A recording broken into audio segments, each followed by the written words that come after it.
Pernah kepikiran nggak sih soal keajaiban yang terjadi di balik layar setiap kali kita kirim email atau lagi asyik video call? Nah, itu semua adalah dunia jaringan komputer. Dan hari ini kita bakal bedah tuntas cara kerjanya. Pertanyaan ini kelihatannya simpel ya. Tapi jawabannya, wah, itu membuka sebuah dunia yang luar biasa kompleks sekaligus seru banget. Dan itulah yang mau kita jelajahi bareng-bareng sekarang.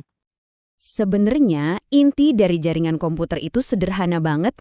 Coba bayangin aja, ada sekumpulan perangkat kayak komputer, handphone, bahkan printer di rumah yang saling nyambung.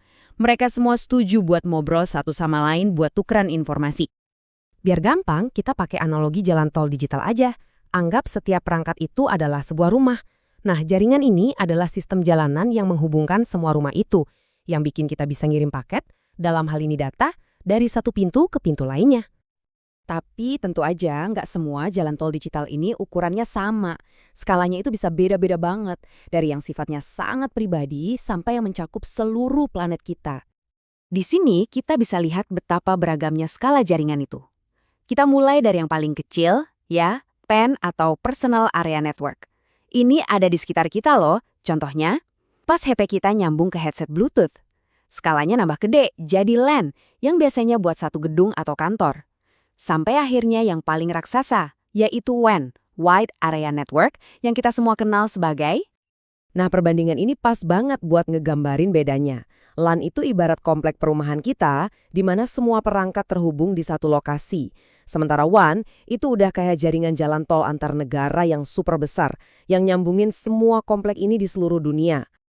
Oke, jadi perangkat-perangkat ini udah ada di jalan tol digital. Terus gimana caranya mereka komunikasi biar lancar dan nggak tabrakan? Nah, disinilah aturan mainnya diperlukan. Aturan ini namanya protokol. Gampangnya, protokol itu kayak bahasa universal yang disepakati oleh semua perangkat digital.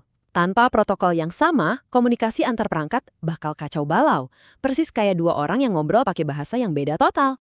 Ada dua protokol utama buat nganterin data. Yang pertama, TCP. Ini kayak jasa kurir premium. Mungkin sedikit lebih lambat, tapi dijamin setiap paket data pasti sampai karena ada konfirmasinya. Cocok banget buat email atau pas kita buka website. Nah, yang kedua, UDP. Ini lebih kayak siaran publik. Super cepat, nggak masalah kalau ada 1-2 data yang kelewat. Makanya ini pas banget buat streaming video atau main game online, di mana kecepatan itu segalanya. Sekarang, yuk kita intip mesin di balik semua ini. Kita lihat perangkat keras apa aja yang jadi pondasi dari jalan tol digital kita. Inilah infrastruktur yang bikin semuanya bisa berjalan.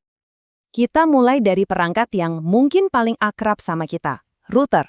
Anggap aja router ini sebagai gerbang utama yang menghubungkan jaringan kecil di rumah atau kantor kita ke jalan tol internet yang super luas itu. Analogi ini tepat banget. Router itu tugasnya persis kayak petugas tol. Dia bakal lihat data kita mau dikirim kemana, terus dengan pintarnya dia milih rute terbaik dan tercepat buat melintasi jaringan internet yang super kompleks.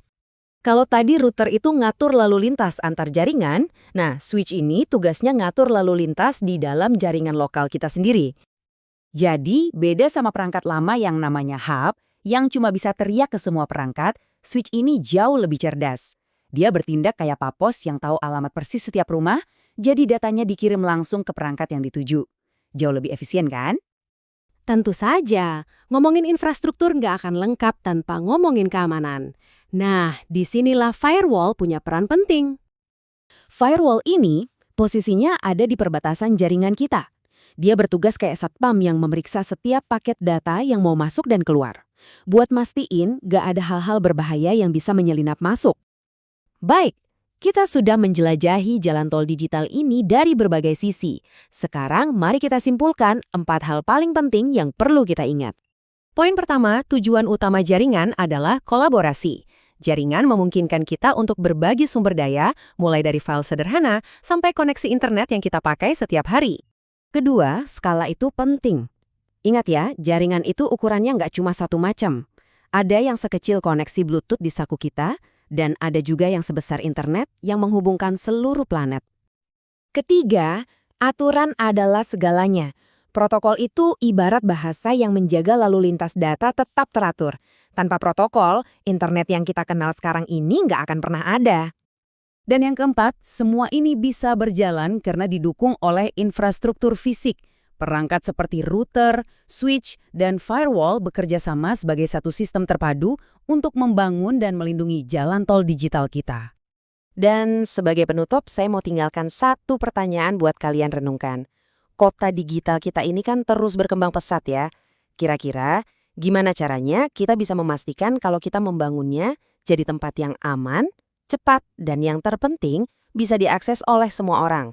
Ini jadi tantangan kita bersama ke depannya.